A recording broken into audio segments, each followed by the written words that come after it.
talaga ay grabe ang dala nitong swerte sa buong taon. Promise guys, maramdaman na lang ninyo ang gaan talaga ng hanap buhay. Kung may negosyo kayo, pwede ninyo ito sa tindahan ilagay. Pwede rin kung wala namang negosyo, kung trabaho, okay lang siya ilagay sa mesa natin. Pero sa pagpasok ng alas 12, kailangan nasa table po ito lahat.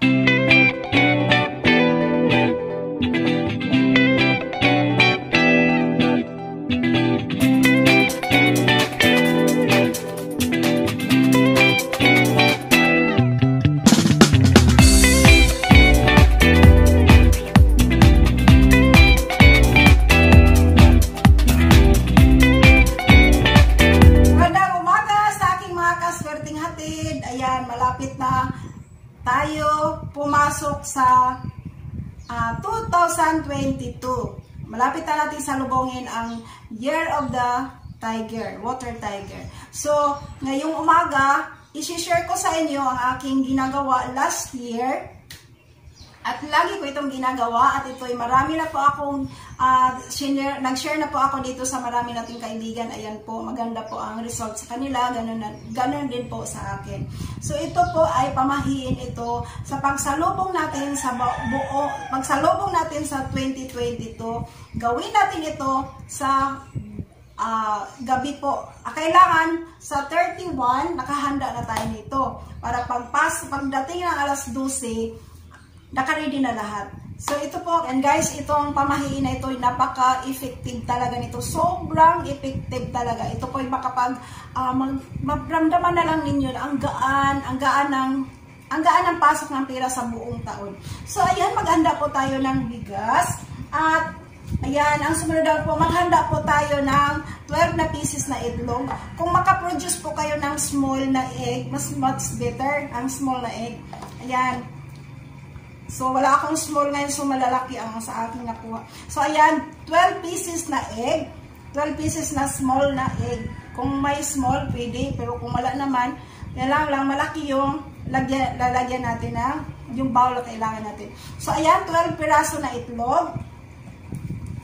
Maghanda po tayo ng 3 piraso na 20 pesos. Ayan, 3 piraso na 20 pesos po. Yan, 3 piraso na 20. At kung mayroon po kayong malaking halaga, mag-ano din kayo ng 1,000. Kahit ilang piraso na 1,000. Huwag pares guys. Ito, 1,000 na tatlo or 1,000 na isang piraso. Pwede rin 100. Depende na sa inyo kung anong available na money na hawak nyo ngayon. Kung 100, pwede. Kung 50 pesos, pwede. So, ayan. At maghanda po tayo ng ampaw. Kung wala namang ampaw, pwede sobre na puti na lang. Kung hindi talaga kayo makakabili ng ganito. Yan, sobre na puti. Pero kung may ampaw, mas better, no? At maghanda po kayo ng ribbon. Ito, ribbon, panali natin.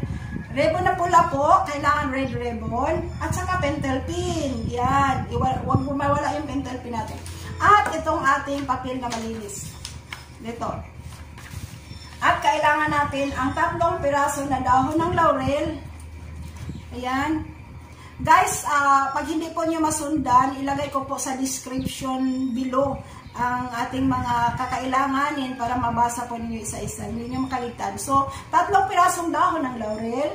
At kailangan po rin natin dito yung ating, yan, orange po. Yung maliliit lang na orange para magkakasya sa ating lalagyan, no? Yan. So, mag-start na po. Ang pagtupi po sa 20, ganyan po.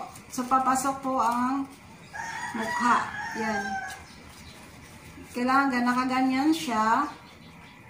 Yung mukha ng tao nakaganyan. Tapos, talian po natin. Talian siya ng pulang ribbon.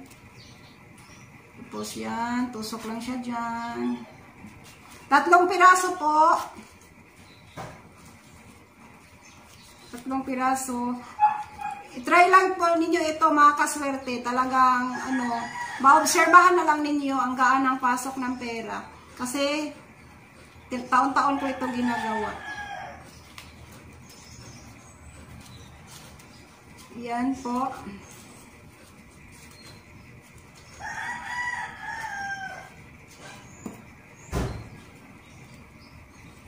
Tatlong piraso po, tatlo. Tapos nakaganyan lang siya.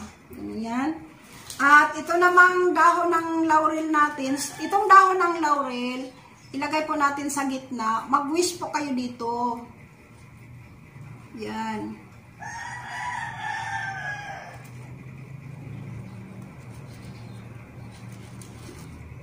Yung dahon ng laurel. At itong ano natin, itong pira natin, maglagay po tayo ng malaking halaga sa ating ampaw. Itong ampaw natin, lagay natin ang ating pira. Depende sa inyo guys, kung 100, pwede 100, any amount pwede. Dito lang siya sa ampaw. Lagay natin sa ampaw. Ayan. So, dito yan sa gilid. Yan sa gilid. At itong papel na ito, isulat mo dito lahat ng wish mo sa buong taon. Lahat, isulat mo. Yan. Ilagay mo siya sa gitna, guys. Para yung ano natin, yung ating mga wish ay matutupad sa pagpasok ng 2022. Diyan lang siya. Nakaganyan siya, guys. Ayan. Ganyan po ang sit-up natin, no? Ganyan siya.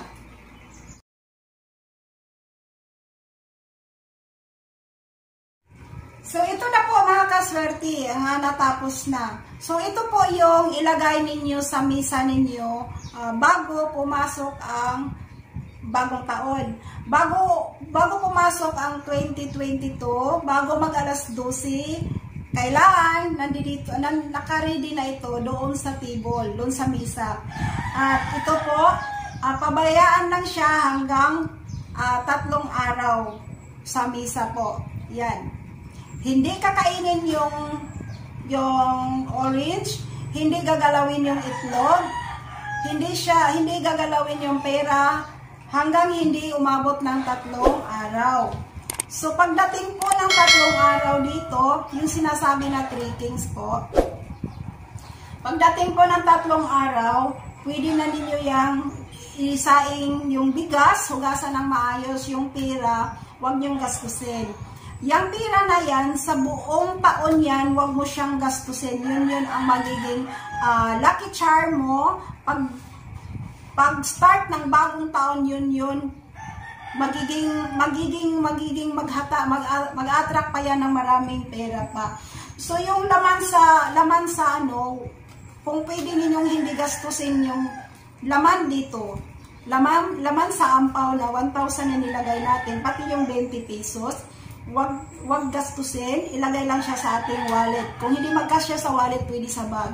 Ito, yung dahon ng laurel, lagay natin sa ating wallet.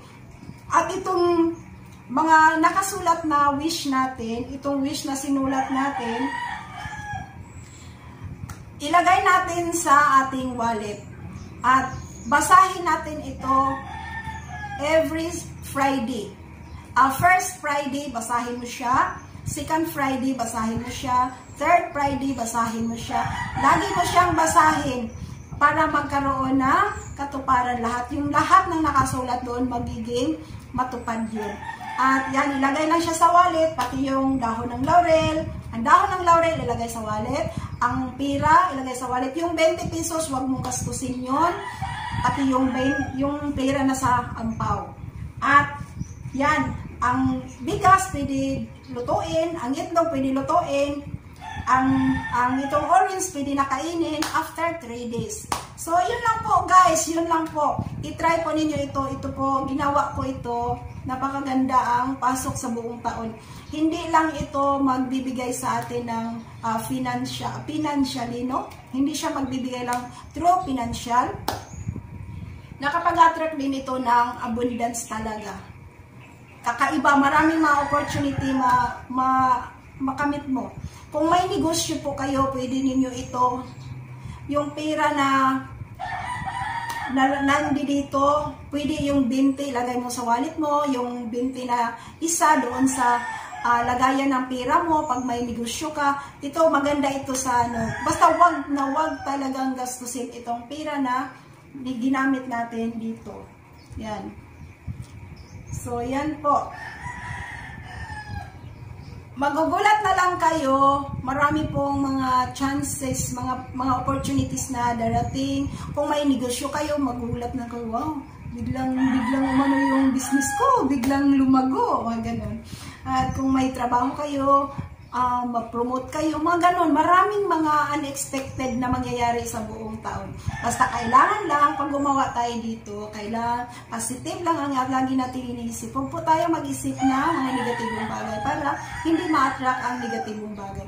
Ayan guys, papasok na ang 2022 at itong mga sinishare ko sa inyo, sa akin ito ay napaka epektibo, nag-work sa akin, hindi lang sa akin, pati sa aking mga kaibigan na naturuan ko dito.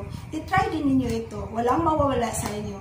Basta, kailangan lang magdasal po tayo. Hilingin natin sa Panginoon ang lahat na gusto natin, hilingin natin ang taimtim. Sigurado ako, pakinggan ka niya. So maraming salamat at ayan, Merry Christmas again and Happy Holiday sa inyong lahat. Ayan, bye-bye po. At kung hindi pa kayo nakapag-subscribe sa ating YouTube channel, huwag kalimutang mag-subscribe. And then, pakiclick na rin yung bell button para sa next kong video, ma-notify ko po kayo. So, maraming salamat. See you for the next video. Bye-bye!